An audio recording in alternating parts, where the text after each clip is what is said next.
है।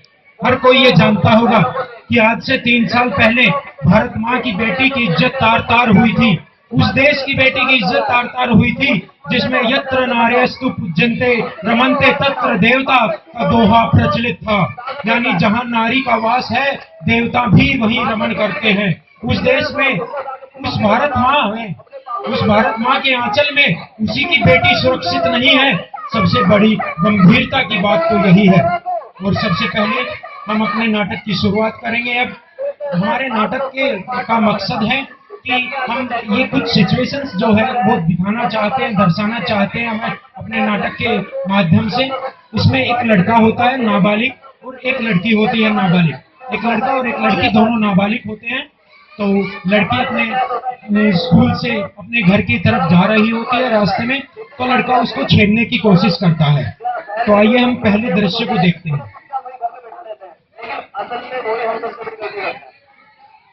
हमें इसको समझना चाहिए कि अगले को हमें उसे लगे मेरे को कुछ हुआ तो और डबल करेगा।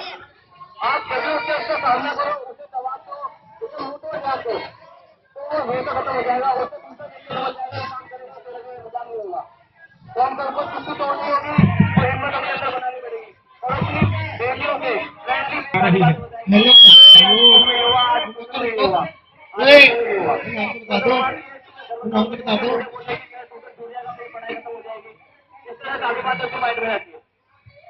आपने देखा कि एक लड़के ने एक लड़की को छेड़ने की कोशिश की और उसी के पीछे उसी के स्कूल की एक छात्रा ये सब दृश्य देखती हुई आगे बढ़ रही थी।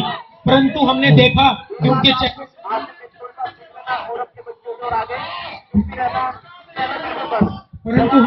कि उनके चेहरे से ये ऐसा कोई भी भाव हमें दिखाई नहीं दिया विरोध का, न उन्होंने आगे आकर कुछ करने की कोशिश की। तो आइए हम उनकी स्थिति या उनके कारण जानने की कोशिश करते हैं। नमस्कार बहन जी, आपने देखा कि आपकी एक छात्रा आपकी दोस्त है, उसको एक लड़के ने छेड़ा अभी और आप भी उसके पीछे पीछे जा रही थी, लेकिन आपने कोई कदम नहीं उठाया। क्या इसका कारण जान सकते?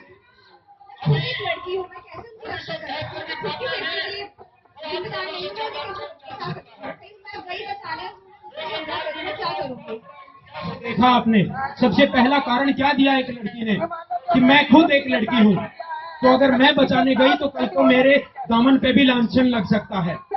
सबसे पहली कमी है ये हमारी क्योंकि अपराध जड़ की, अगर अपराध की जड़ को ही खत्म कर दिया जाए तो वो पौधा आगे वृक्ष नहीं बन पाएगा। तो ये अपराध की जड़ है कि सब कुछ देखते हुए भी लोग चुप रहते हैं। जानते हैं कि आज अगर नहीं रोका गया ये अपराध तो कल ये पूरा वृक्ष बनकर तैयार होगा और ये वृक्ष किसी एक इंसान को नहीं पूरे समाज को दूषित करेगा, पूरे समाज पे इसका प्रभाव पड़ेगा। आइए हम दूसरे दृश्य की तरफ बढ़ते हैं। दूसरे दृश्य में है कि लड़की अपने घर जाती है, अपनी मम्मी को बताती है कि आज उसके साथ क्या हुआ। तो आइए हम उसके घर का दृश्य जीवंत करने की कोशिश करते हैं।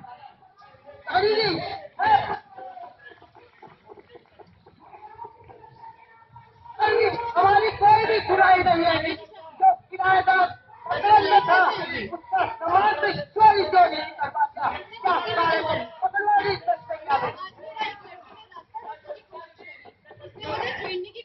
कितनी देर जाती मेरी पुड़िया की जेल में, मेरी 2 साल की पोती 2.5 साल की हुई है, वो कितनी भयंकर थी तो मेरे वहां अपराध कर दिया। अपराध कितनी देर जाती देखी गई है।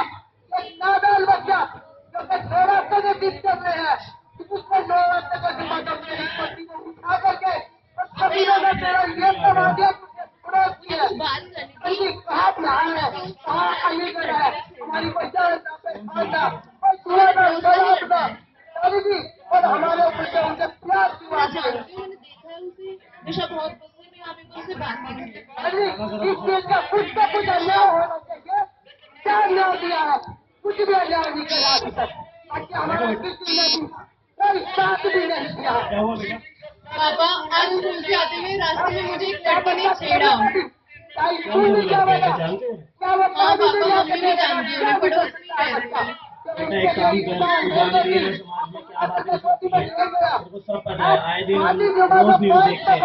इसलिए एक काम कर बेटा, अपना रास्ता बदल ले, और मैं हो सकेगा तो सुबह मैं तेरे को स्कूल छोड़ने चला जाऊंगा, और अगर वक्त पे आया तो शाम को तेरे को लेने भी आ जाऊंगा। अगर नहीं आ पाता किसी वजह से तो तू अपना रास्ता बदल के घर आया। ठीक है पापा, मेरा ठीक है बेटा, मैं आप अपने कमाने जाओ, पढ़ाई।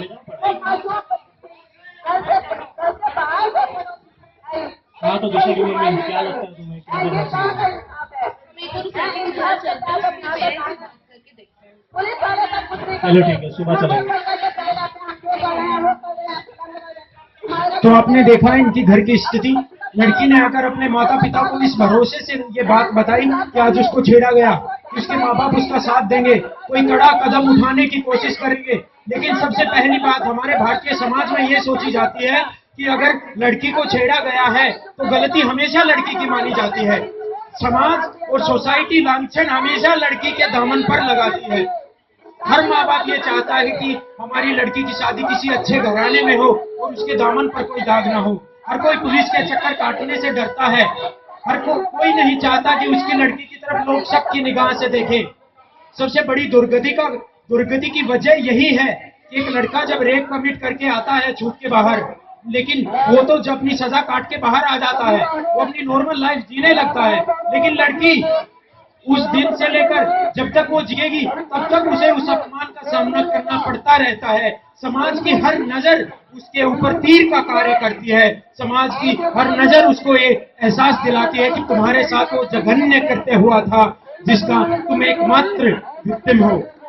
सबसे बड़ा कारण है कि माँ बाप जो है जरूरी कदम नहीं उठा पाते और ये सोचते हैं कि समाज में हमारी ही बदनामी होगी। और समाज किसका है? समाज भी हमसे बना है, ये व्यवस्था भी हमसे बनी है, तो इसको सुधारेगा कौन? इसे हम ही सुधार सकते हैं। तो आइए हम तीसरा दृश्य देखते हैं। वो लड़की के माँ बाप उस लड़के के घर जाते हैं तथा उसे समझाने की कोशिश करते हैं। दृश्य नंबर 3। और आप पसंद आपका दोबारा जेल हमारे माँ बाप घर पे हैं। आ गए हैं। बताइए, तुमने जो गलत किया वो तुम भी जानते हैं, हम भी जानते हैं बहुत अच्छी तरीके से। तुम्हें पता है वो जो तुमने किया वो सही नहीं है। बेटा तुम्हारी उम्र अभी ज्यादा नहीं है, तुम्हारे बेटे की तरफ हमारे पड़ोसी होने के नाते हम तुम्हें समझाने आए हैं। नहीं चाहते कि तुम्हें हमें कोई परेशानी आगे इस चीज का ध्यान रखना। तुम्हारी उम्र पढ़ने लिखने की है, अच्छे बच्चे बनो, इस समाज की एक बुनियाद बनो। अगर ऐसा नहीं होता, अगर आज के बाद मुझे तुम्हारे माँ बाप से बात करनी पड़ेगी। तो उन्होंने लड़की के माँ बाप ने इस लड़के से जाकर बात की तो उस वक्त तो उन्होंने माफी मांगकर मामला निपटा लिया। लेकिन फिर भी लड़के के मन में कहीं ना कहीं आक्रोश की भावना पैदा हो गई। उसके मन में ये बात आई कि इस लड़की ने घर जाकर अपने माँ बाप को बताया, इस वजह से ये मेरे घर आए और कल को ये जब मेरे माता पिता अपने कार्य से यहाँ लौटेंगे तो उनको ये बात पता चलेगी तो मुझे घर पर डांट भी पड़ सकती है। तो उसमें आक्रोश की भावना पैदा हुई। किसके खिलाफ? लड़की के खिलाफ। तो वो सोचता है कि उसको एक बेहतर सबक सिखाया जाए। अगले ही दिन वो दारू तथा किसी भी नशे के प्रभाव में आकर वो उसके घर पहुंच जाता है। देखिए दृश्य 4।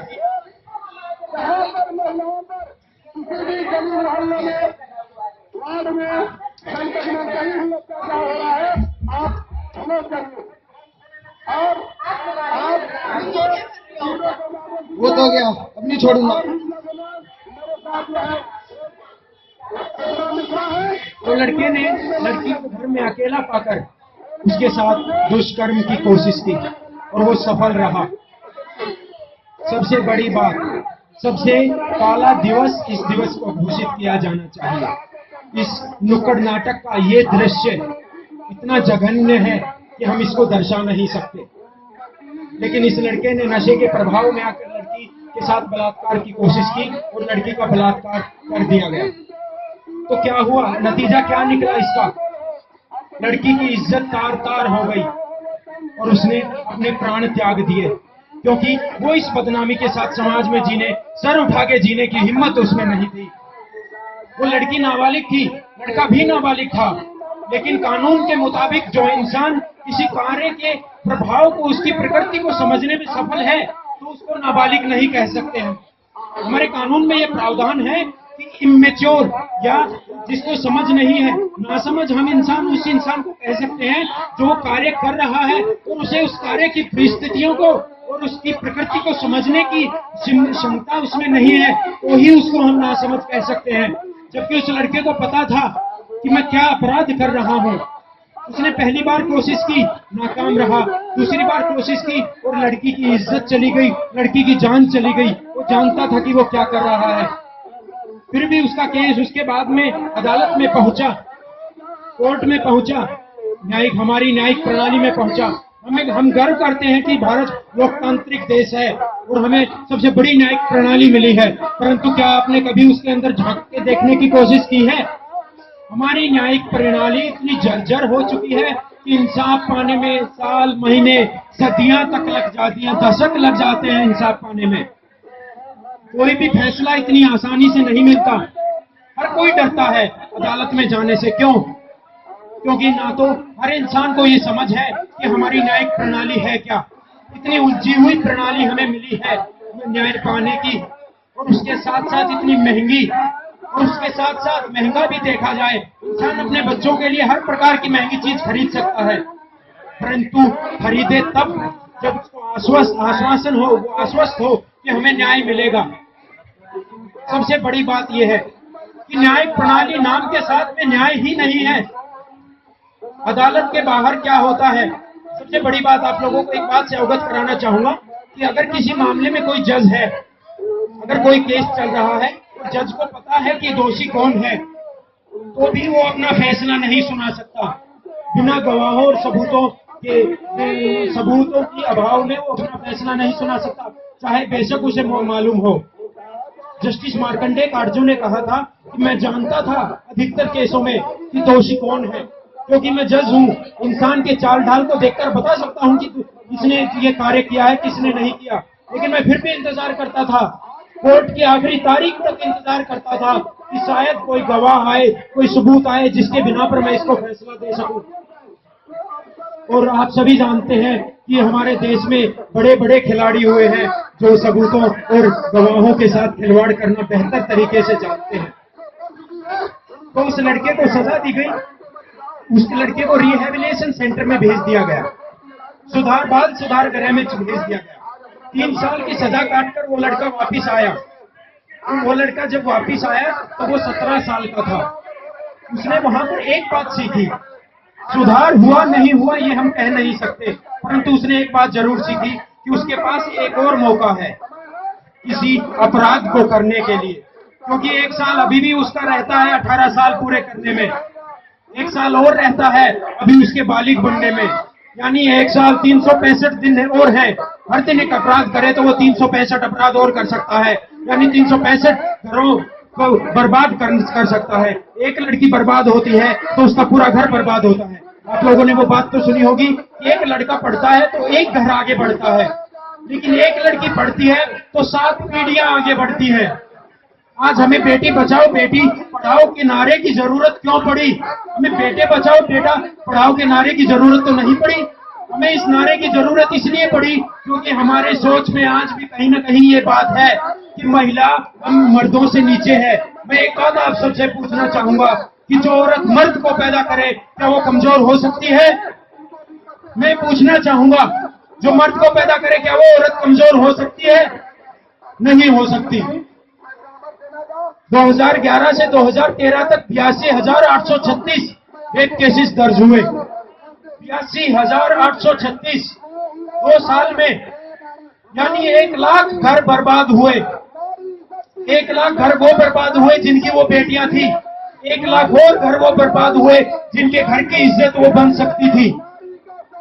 2 लाख लोग 2 साल में बर्बाद होते हैं, 2 लाख घर बर्बाद होते हैं 2 साल में।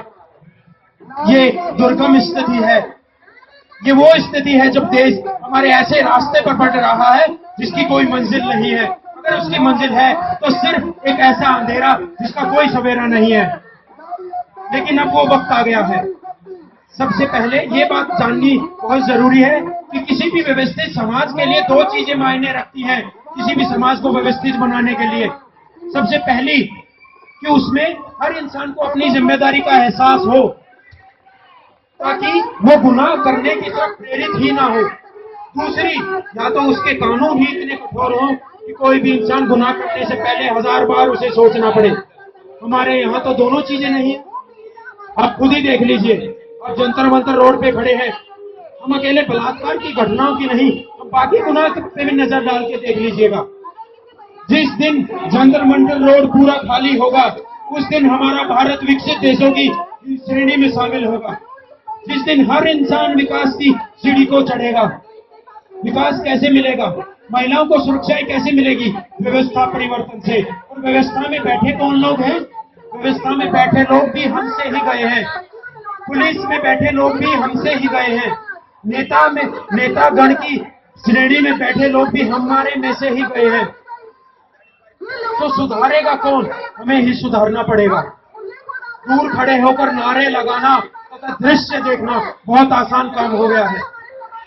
कोई भी रेप की घटना न्यूज चैनल पर दिखाई जाती है, उसके बाद 4 दिन तक हर किसी में रोज की भावनाएं पैदा रहती है, लेकिन उसके बाद वो भूल जाता है वो इंसान कि ऐसा भी कोई दृश्य हुआ था।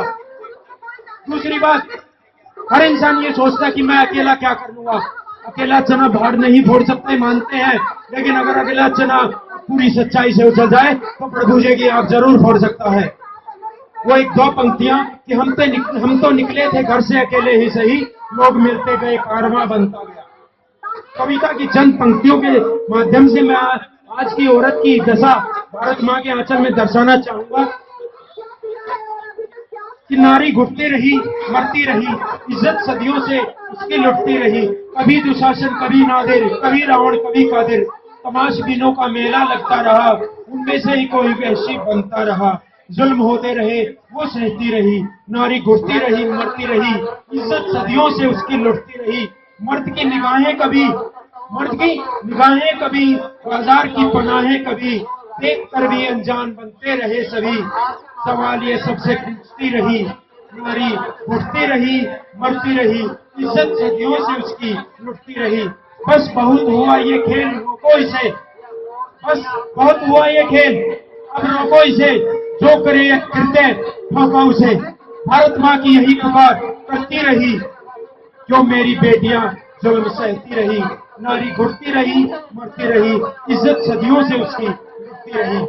मैं आज अपने घर जाऊंगा इस आशा को लेकर, हम सभी साथी अपने अपने घर जाएंगे इस आशा में, इस उम्मीद में कि शायद कोई एक इंसान इस समाज को सुधारने का प्रण ले, शायद कोई एक इंसान अपने आसपास के परिवेश को संभालने का, अपने परिवेश को समायोजित बनाने का प्रण ले। अगर हमारे यहाँ पर आने का और हमारे यहाँ पर इस नुक्कड़ नाटक के दृश्य को थोड़ा सा दिखाने का माध्यम और हमारा मकसद सिर्फ यही है कि शायद हमारे इस नाटक को देखकर, हमारी बातें सुनकर किसी एक इंसान के मन में ये भावना जागे कि हाँ, मैं आगे बढ़ूंगा। आप अपने अपने कानून का पालन कीजिए। कोई कहता है सिस्टम अच्छा नहीं मिला, सीएम अच्छे नहीं मिले, प्रधानमंत्री अच्छे नहीं मिले। हम अच्छे हैं? सवाल खुद से पूछिए, क्योंकि जिस चीज का जवाब आपको दुनिया में नहीं मिलता, उस सवाल का जवाब आप अपने अंदर झांक कर देखने की कोशिश कीजिएगा। आपको अपने दिल की गहराई में उतर कर देखने की कोशिश कीजिएगा, आपको उसका जवाब निश्चित रूप से मिलेगा। आप अपने आप से पूछिए, क्या हम अच्छे हैं? क्या हम नियमों का पालन करते हैं? लोग हेलमेट नहीं पहनते, जो लोग पहनते हैं वो अपने पैसे बचाने के लिए पहनते हैं, ना कि कानून का पालन करने की दृष्टि से। महिलाएं, वो माँ जो अपनी कोख में उस बेटे को 9 महीने रखती है, अपने ममताओं की छांव में 23-24 साल तक उसको पालती है, पोसती है, ये दिन देखने के लिए कि वो किसी दूसरी औरत की इज्जत को तार तार करे। दूसरी बात, समाज हमारा ऐसा माहौल बना चुका है, ऐसी सोच बना चुका है कि महिलाओं पे ही उंगलियां उठाई जाती है। वही बात है कि अपनी बेटी को किसी कार्य को करने से रोकने से बेहतर है अपने बेटे को कहो कि वो अपने व्यवहार में रहे, वो अपने व्यवहार में रहे, तभी हमारा भारत आगे बढ़ सकेगा। तभी ये जंतर मंतर रोड पूरा खाली होगा, तभी हमें जरूरत नहीं पड़ेगी कहीं माइक और स्टेज लेकर पहुंचने की। बहुत पुराना हुआ ये तरीका कि हम अनशन करके किसी चीज को बदल सकते हैं। हम बदल सकते हैं अपनी जिम्मेदारी को समझ सकते, हम बदल सकते हैं दूसरे इंसान को उसकी जिम्मेदारी का एहसास दिलाकर। क्योंकि सरदार भगत सिंह कहा करते थे कि विचारों की क्रांति की तलवार विचारों की शान पर तेज होती है और विचार सोच से आते हैं। विचारों की जन्मदाता जन्मदायिनी सोच है। अपनी सोच को बढ़ा करके देखिए। 4 पंक्तियां कि छोटी सोच में कभी फैलाव नहीं आता, पौधरों में कभी सैलाब नहीं आता, झेलनी पड़ती है सीने पे गोलियां, इनकलाब कहने से इनकलाब नहीं आता। मैं इसी पंक्तियों के साथ में अपने इस वक्तव्य को खत्म करूंगा तथा मैं आशा करूंगा, मैं उम्मीद लेकर जाऊंगा कि हमारे यहाँ मौजूद मेरी बहनें, मेरे भाई, मेरे चाचा, मेरे ताऊ, मेरे आदरणीय बुजुर्ग ये जिम्मेदारी लेकर अपने घर जाएं, अपने मजबूत कंधों पर ये जिम्मेदारी उठाएं कि हम इस समाज को सुधारेंगे। 65% युवा वाले देश का ये हाल है। युवा वहां उल्टा करके देखिए, इस शब्द को वायु बनता है। वायु अपने संयम में चले तो आनंद देती है, अपने संयम को तोड़ दे तो वो तूफान खड़ा होता है जिसमें बेहतर से बेहतर इमारतों की बुनियाद भी हिल जाया करती है। उस युवा के देश में मैं नहीं मानता कि हमें फिर से बार बार दशकों तक ये माइक और झंडे लेकर खड़े रहने की जरूरत है। मैं जाऊंगा अपने घर आज ये उम्मीद लेकर। क्या मैं आप सबसे ये आशा कर सकता हूं कि मेरा भारत बलात्कार मुक्त भारत बनेगा, गुनाहों से मुक्त भारत बनेगा? क्या मैं ये आशा कर सकता हूं? भारत माता की, भारत माता की, भारत माता की। नारियों का सम्मान करो, नारियों का सम्मान करो। धन्यवाद।